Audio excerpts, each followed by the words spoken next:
I've been studying Skytech's production for weeks, and I think I finally figured out his secret sauce.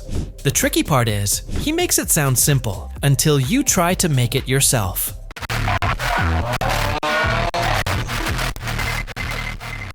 What's the trick behind those tight, minimal leads that still grab your attention? Or the secret to those clean, punchy drums you hear in all of his tracks? Well, in this video, I'm gonna show you exactly how he does it, step by step. I've even remade tracks like Hypnotizing, Sinner, and The Rhythm. And after breaking down his style, I produced my own Skytech-inspired track from scratch. Let's jump in. To break down Skytech's sound, I'm gonna split it into 4 parts: the tight, minimal leads, the clean, punchy drums, the bass lines, and finally the arrangement and effects that hold everything together. Let's start with the leads, because they're the first thing that grabs your attention in almost every Skytech track. Do you start with the sound first, or the melody first? That one choice can completely change your workflow. Skytech has actually said he usually starts by picking a sound he likes, then writes the melody.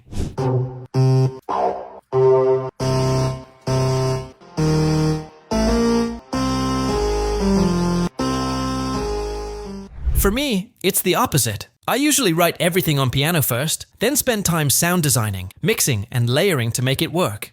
If we look at his melodies, there's a clear pattern of call and response. In Sinner, it's A, question, B, answer, then A again, and another answer with a fill to avoid repetition.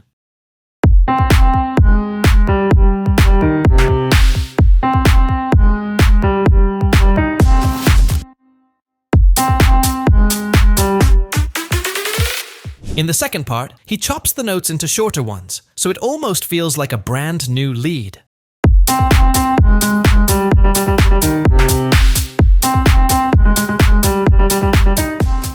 Hypnotizing follows a similar idea, but instead of a fill, he uses filter automation to keep it fresh. The structure here is A to B to A to C, with slight variations.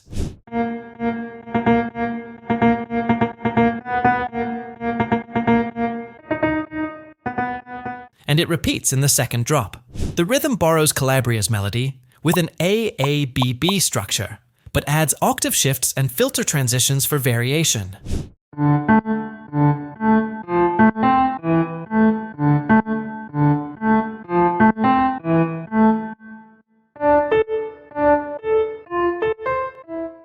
On the sound design side, I rebuilt all of these leads in Serum. Most patches were just 2 saws, some noise, and basic effects like EQ, distortion, reverb, and multiband compression, layered with 1 extra noise texture.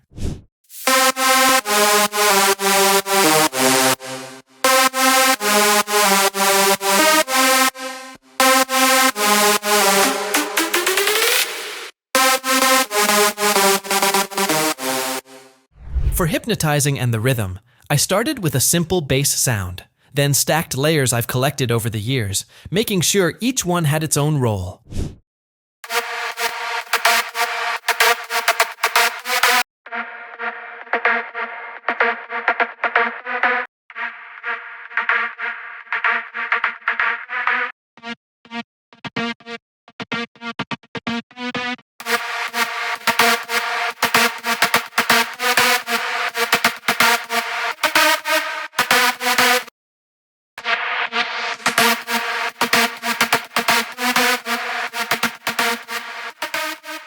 After studying those, I tried writing a melody in his style, using the same call and response idea, but with my own twist, A-B-A-B, with a fill at the end.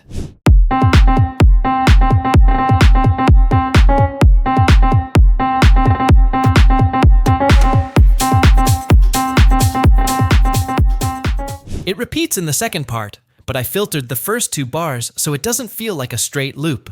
For sound design, I kept it simple. A plucky saw lead in Serum with distortion, OTT, EQ, phaser, and some reverb.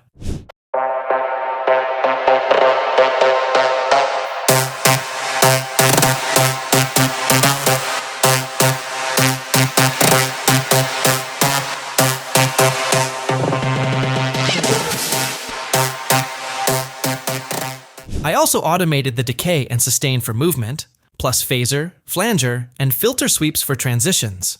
So the key lesson here is, It's not about stacking tons of layers. It's about writing a strong call and response melody, then keeping it alive with small variations and movement. Okay, now we've got something that grabs your attention, but what really keeps people moving is the drums.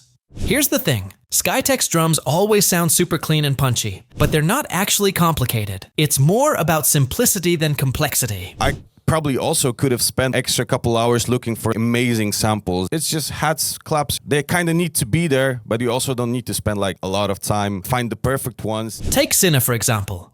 The kick is short and tight, the clap without much top end, and the hi-hats only come in after the first 4 bars. That's the foundation.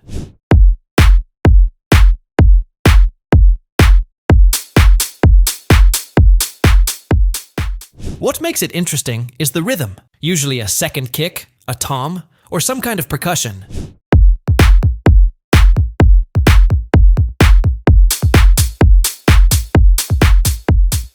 And then the fills, with claps at the end of 2 bars and drum fills at the end of 4.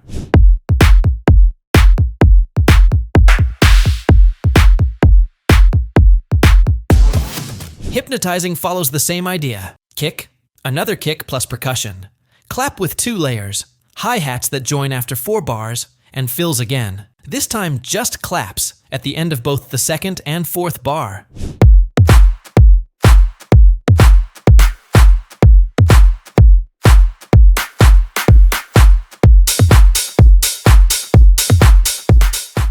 And then there's the rhythm, which stands out the most and even feels a bit tech house.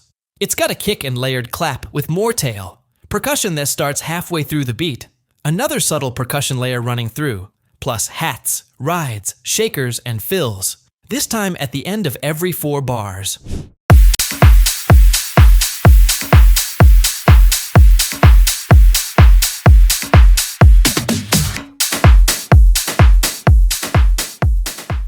When I recreated these, I stuck to the same approach.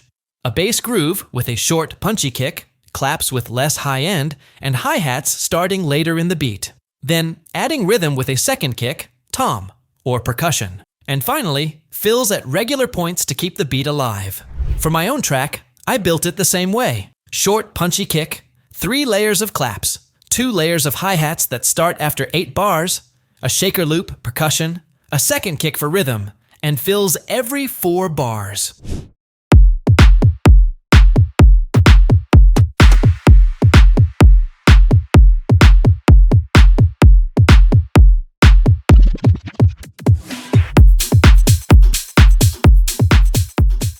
So yeah, the drums don't need to be complex. It's all about choosing the right sounds and placing them with intention. Alright, so we've got the leads that grab your attention and the drums that keep the energy moving. But none of that would hit as hard without the bass lines.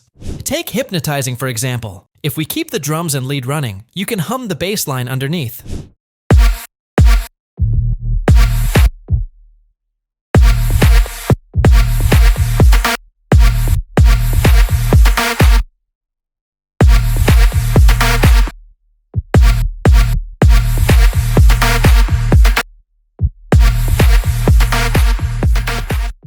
I sketch out the rhythm first, often with just 1 note until it grooves. Once the rhythm feels good, then I move on to pitch to shape the actual melody.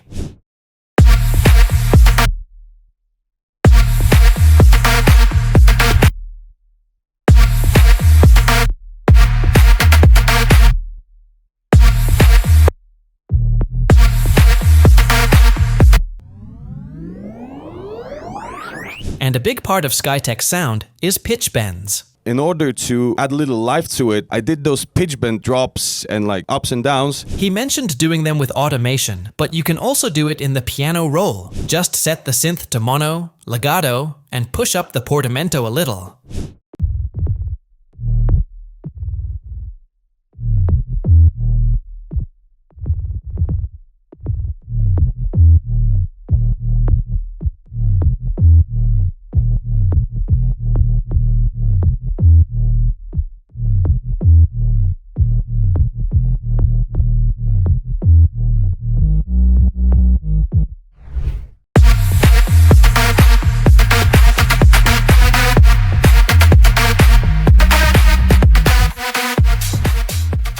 Sinner is built the same way. Rhythm first, then pitch bends.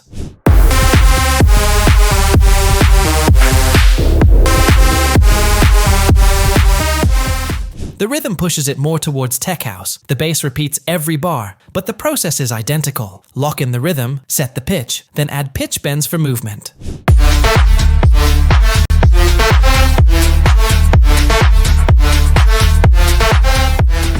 And when I recreated these tracks, I stuck to that same principle. Start with rhythm, add pitch, and use pitch bends to make the bass feel alive. That's exactly how I built the bass in my own track too. Then adding just enough movement to carry the drop.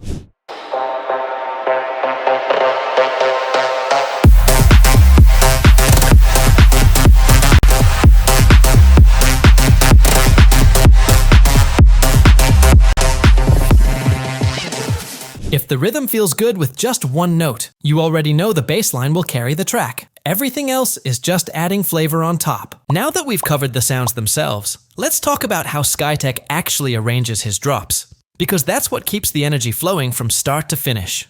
He usually splits the drop into two main parts. The first half sets the foundation, and then the second half always has something new to make it stand out. That could be extra drums,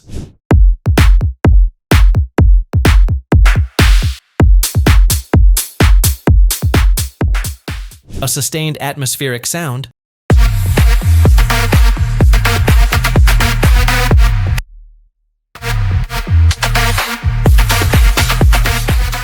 a riser,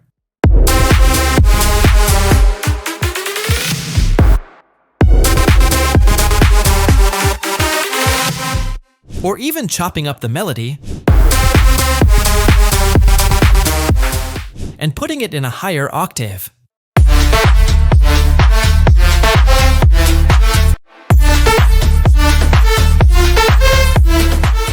Between those two parts, he always adds a transition to make the shift smooth. Sometimes it's as simple as filtering the lead.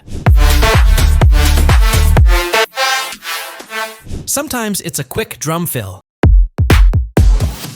or even a short synth fill to reset the energy.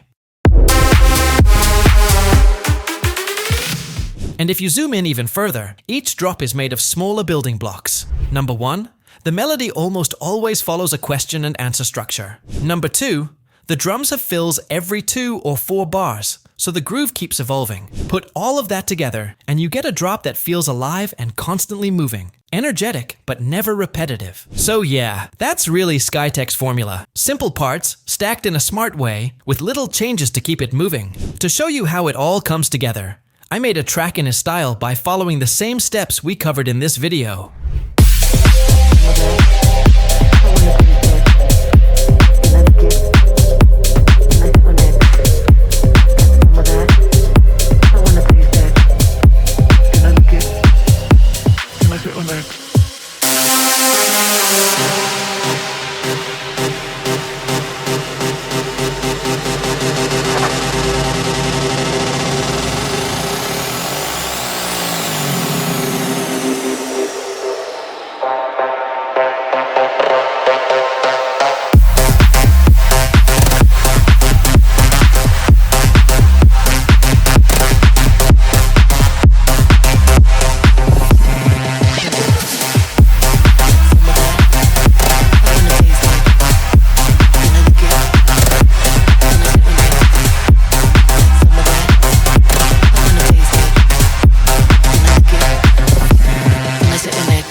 Can I sit on it?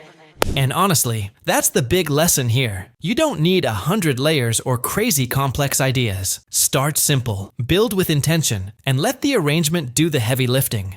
If you want to dive deeper into production, I've got a couple of free project files and even a sample pack for you, all linked in the description. And if you found this breakdown helpful, you'll probably enjoy the Seth Hills project file I did as well.